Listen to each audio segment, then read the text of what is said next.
네게브, 지구에서 가장 메마르고 뜨겁고 혹독한 사막 중 하나는 오래전부터 생명이 살아남기 위해 끝까지 몸부림쳐야 하는 곳으로 여겨져 왔습니다. 그곳에서는 땅이 너무 뜨거워 사람의 의지마저 태워버릴 것 같고 물은 때로 금보다 더 귀한 존재가 됩니다. 그런데 바로 그 자연이 버린 듯한 땅에서 이스라엘은 전 세계가 주목할 만큼 대담한 실험을 진행하고 있습니다. 그들은 사막을 가로지르는 인공강을 만든 것에 그치지 않고 그 안에 무려 100만 마리의 물고기를 풀어 넣었습니다. 얼핏 들으면 공상과학 영화에나 나올 법한 미친 아이디어처럼 보이지만 이것은 중동에서 지금까지 진행된 것 중 가장 야심찬 생물학적 도박 중 하나입니다. 과연 이 강은 사막 한가운데 잠들어 있던 생명을 깨울 수 있을까요? 아니면 그 거대한 물고기 떼가 섭씨 40도의 뜨거운 태양 아래 집단으로 죽어가며 이곳을 거대한 생물학적 무덤으로 바꿔버릴까요? 그 답은 재활용 폐수로 만들어진 한 강의 비밀 속에 숨어 있습니다. 이 프로젝트가 얼마나 대담한지 제대로 이해하려면 먼저 네게브가 실제로 얼마나 혹독한 곳인지 알아야 합니다. 이곳은 평범하게 햇볕이 좋은 땅이 아닙니다. 이스라엘 육지 면적의 절반 이상을 차지하는 거대한 자연 용광로에 가깝습니다. 이 지역의 연평균 강수량은 100mm도 되지 않습니다. 이 숫자가 얼마나 낮은지 쉽게 말하자면 많은 과학자들이 이곳을 거의 상시적인 가뭄 지역으로 분류할 정도입니다. 땅은 갈라지고 단단하게 굳어 있으며 영양분도 부족합니다. 생태계는 마치 실처럼 위태롭고 연약합니다. 어떤 개입 계획에서든 아주 작은 오차 하나만 생겨도 이 땅은 오랫동안 상처를 입을 수 있습니다. 하지만 이스라엘 사람들에게 네게브는 단순한 죽음의 땅이 아니었습니다. 그들은 이곳을 과학과 기술, 그리고 상상력의 한계를 시험할 수 있는 거대한 실험 공간으로 바라봤습니다. 지난 70여 년 동안 이스라엘은 물 관리와 물 기술 분야에서 강국이라는 명성을 쌓아왔습니다. 이 나라는 거의 건조한 환경 속에서 살아남는 일을 하나의 과학으로 바꿔놓았다고 해도 과언이 아닙니다. 그들의 식수 가운데 거의 90%는 지중해 연안을 따라 세워진 대규모 해수 담수화 시설에서 나옵니다. 다시 말해 이스라엘은 바닷물을 가져와 소금을 분리하고 그것을 수백만 명을 먹여 살리는 물로 바꾸는 법을 배운 것입니다. 하지만 그 성과 뒤에는 아주 가슴 아픈 역설이 숨어 있습니다. 사람들은 마실 물이 있고 농사를 지을 물이 있으며 도시와 농업을 유지할 물도 있습니다. 그런데 자연은 여전히 목말라 죽어가고 있습니다. 자연하천들은 막히거나 방향이 바뀌거나 생산을 위해 거의 바닥날 때까지 끌어쓰이고 있습니다. 야생 생태계는 자연의 몸을 흐르는 피와도 같은 담수를 잃어버렸습니다. 사막화가 점점 넓어지는 위험 앞에서 벤구리온 대학교의 과학자들은 많은 사람을 깜짝 놀라게 하는 질문을 던졌습니다. 자연의 물이 더 이상 충분하지 않다면 처리된 폐수를 쓰면 안 되는 걸까요? 물론 여기서 말하는 물은 많은 사람들이 상상하는 새까맣고 악취가 나며 위험한 하수도 물이 아닙니다. 이스라엘은 세계 최고 수준의 폐수 처리 기술을 보유하고 있습니다. 화장실, 욕실, 주거지역, 공장에서 나온 물을 모은 뒤 여러 단계의 복잡한 여과 과정을 거쳐 고형물, 세균, 병원체, 화학 불순물, 심지어 의약품 잔류물까지 제거합니다. 그 과정을 거친 물은 거의 식수 기준에 가까울 정도로 깨끗해집니다. 이스라엘에게 이것은 더 이상 쓰레기가 아니라 귀중한 자원의 한 형태입니다. 그것을 바다로 흘려보내는 대신 왜 다시 사막으로 돌려보내지 않는 걸까요? 한때 버려진 것으로 여겨졌던 물을 목말라 죽어가는 땅의 새로운 생명줄로 바꿀 수는 없을까요?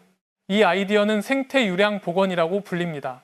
캘리포니아나 스페인 같은 몇몇 지역에서도 비슷한 접근이 시도된 적은 있지만 네게브처럼 뜨거운 사막 한가운데서 이렇게 큰 규모로 실행한 사례는 없었습니다. 2024년에 이르러 이 계획은 본격적인 실행 단계에 들어갔습니다. 거대한 굴착기들이 사막으로 들어와 딱딱하게 말라붙은 땅을 파헤치며 강바닥을 만들기 시작했습니다. 여러 킬로미터에 이르는 지하 배관이 설치되어 처리 시설에서 나온 물을 프로젝트 지역까지 운반하게 되었습니다. 배관을 땅속에 묻은 것은 우연한 선택이 아니었습니다. 사막의 뜨거운 햇볕 아래에서 물을 너무 일찍 지상으로 노출시키면 목적지에 도착하기도 전에 상당 부분이 증발해버릴 수 있기 때문입니다. 동시에 현대적인 관측소들이 강줄기를 따라 계속 세워졌고 용존 산소, 산도, 영양분 농도, 그리고 여러 생물학적 지표들을 추적하기 시작했습니다. 그리고 모두가 기다리던 순간이 찾아왔습니다. 밸브가 열렸습니다. 맑은 물줄기가 메마른 바위 틈을 지나 흐르기 시작했고 갈라진 땅속을 스며들며 새로운 강이 탄생을 알렸습니다. 하지만 물만 있다고 해서 충분한 것은 아니었습니다. 살아있는 생물이 없는 강은 그저 영혼 없는 인공수로일 뿐입니다. 진짜 생태사슬을 시작하려면 첫 주민들이 필요했습니다. 그리고 바로 그때 100만 마리의 물고기가 이 도박판에 들어서게 됩니다.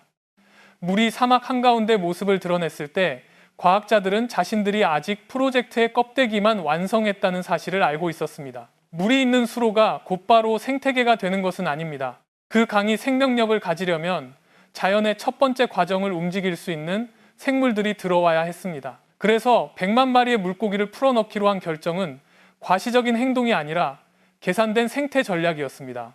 물속 환경에서 물고기는 조용한 기술자와도 같은 역할을 합니다. 물고기는 조류를 먹어 물속 산소를 부족하게 만들고 악취를 유발하는 조류 대발생을 줄입니다. 물속을 움직이며 강바닥을 뒤섞고 영양분이 더 고르게 순환하도록 돕습니다. 그리고 그들의 배설물은 다시 수생식물을 위한 비료가 됩니다. 물고기가 없다면 새로 만들어진 이 강은 금세 뜨겁고 고여있는 웅덩이처럼 변해 조류로 뒤덮이고 생물학적 균형을 잃어버릴 가능성이 큽니다. 하지만 네게브 같은 곳에 어떤 물고기를 선택해야 하는지는 매우 어려운 문제였습니다. 모든 종이 높은 온도와 낮은 산소, 그리고 거친 환경 변화를 견딜 수 있는 것은 아니기 때문입니다. 여러 달 동안 실험실에서 시험을 거친 끝에 연구팀은 가장 강인한 후보들을 골라냈습니다. 틸라피아는 핵심 전력으로 여겨졌습니다. 이 물고기는 끈질긴 생명력으로 유명하며 따뜻한 물과 낮은 산소, 혹독한 환경을 다른 많은 종보다 훨씬 잘 견딜 수 있습니다. 잉어는 강바닥을 청소하는 기계처럼 투입되었습니다. 유기물을 처리하고 침전물이 고이지 않도록 돕는 역할을 하기 위해서입니다. 여기에 일부 사막 토착 어종도 다시 들여와 원래 이 지역이 가지고 있던 생물 다양성을 어느 정도 회복하려 했습니다. 이 모든 생물들은 단순히 강을 보기 좋게 만들기 위한 존재가 아니었습니다. 이들은 강이 살아남도록 돕기 위한 특별한 생물학적 군대였습니다. 이 프로젝트가 도박이라고 불리는 이유는 바로 네게브의 혹독함에 있습니다. 이곳은 물고기가 살기에 가장 어려운 장소 중 하나입니다. 낮에는 공기 온도가 섭씨 40도를 넘을 수 있고 밤이 되면 급격히 떨어집니다. 이런 갑작스러운 변화는 물고기에게 생리적 충격을 줄 수 있습니다. 게다가 뜨거운 물은 차가운 물보다 산소를 덜 머금습니다. 사막 한가운데 있는 얕은 물줄기는 태양에 의해 빠르게 데워질 수 있고 그 결과 용존 산소량이 위험한 수준까지 떨어질 수 있습니다. 계산을 잘못하면 인공강은 산소가 부족한 거대한 냄비가 되어 물고기들이 대량으로 죽어버릴 수도 있습니다. 그래서 과학자들은 물의 흐름을 매우 신중하게 설계해야 했습니다. 온도를 좀 더 안정적으로 유지하기 위해 깊은 물웅덩이를 만들고 처음부터 그늘을 만들 수 있는 나무도 심었습니다. 모든 세부 사항은 물고기들이 새 보금자리 안에서 삶아지는 상황을 피하기 위한 것이었습니다. 2024년 말 물고기 방류 작전이 진행되었습니다. 당시의 모습은 일반적인 환경 활동이라기보다 군사 보급 작전에 더 가까웠습니다. 산소가 풍부한 물탱크를 실은 특수 차량들이 조용히 모래 계곡으로 들어갔습니다. 시끄러운 개막식도 없었고 환호하는 군중도 없었습니다. 그곳에는 과학자와 엔지니어, 그리고 새로운 환경으로 들어갈 준비를 하는 수백만의 작은 생명체들만 있었습니다. 배출 밸브가 열리자 물고기들이 하나하나 사막 한가운데의 어린 강으로 쏟아져 들어갔습니다. 그 장면은 거의 비현실적이었습니다. 수천 년 동안 죽음이 지배해온 뜨겁고 노란 모래땅 사이로 생명이 갑자기 전례 없는 밀도로 밀려 들어온 것입니다. 처음 몇 주는 가장 긴장되는 시기였습니다. 물고기는 환경이 바뀌면 강한 스트레스 상태에 빠지기 쉽고 열 충격이나 산소 부족 또는 새로운 물의 성분에 적응하지 못해 죽을 수 있습니다. 과학자들은 거의 숨이 막히는 마음으로 모든 지표를 지켜봤습니다. 그리고 결과는 그들을 놀라게 했습니다. 첫 방류 이후 약 75%의 물고기가 살아남았습니다. 기대를 훨씬 뛰어넘는 높은 생존율이었습니다. 그들은 단순히 살아남은 것이 아니라 움직이기 시작했고 물길을 탐색했으며 새로운 공간을 차지하기 시작했습니다. 하지만 하나의 생태계는 초기 생존 능력만으로 평가될 수 없습니다. 진짜로 존재하려면 스스로 유지되고 다시 태어날 수 있어야 합니다. 몇 달 뒤 그 기적 같은 신호가 나타났습니다. 2025년 5월 벵구리온 대학교의 연구자들은 얕은 물가에서 아주 작은 새끼 물고기들이 헤엄치는 모습을 발견했습니다. 틸라피아가 성공적으로 번식한 것입니다. 이것은 75%의 생존율보다 훨씬 더 중요한 전환점이었습니다. 자연에서 동물은 장기간 스트레스를 받거나 유해한 환경에 살고 있으면 보통 번식하지 않습니다. 물고기가 알을 낳고 알이 부화하며 새끼가 자란다는 사실은 재활용된 물이 물고기가 살아갈 만큼 깨끗할 뿐만 아니라 다음 세대로 생명이 이어질 만큼 충분히 안전하다는 것을 증명합니다. 그 순간부터 이 강은 더 이상 단순한 실험시설이 아니었습니다. 그것은 진짜 강의 특징을 갖기 시작했습니다. 물고기가 나타나자 포식자들도 빠르게 찾아오기 시작했습니다. 자연은 늘 사슬처럼 움직입니다. 먹이가 있는 곳에는 다른 생명체가 몰려옵니다. 수십 년 동안 모습을 감췄던 황새, 외가리, 물총새가 양쪽 강가에 나타나기 시작했습니다. 이들은 이곳에서 새로운 먹이, 새로운 휴식처, 그리고 새로운 서식지를 발견했습니다.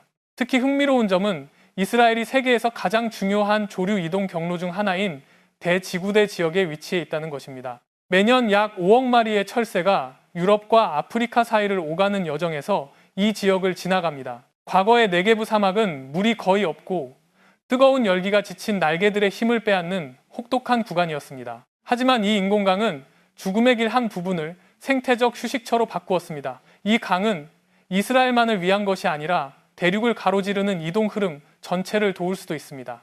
강바닥 아래에서는 조용하지만 그에 못지않게 중요한 과정이 진행되고 있습니다.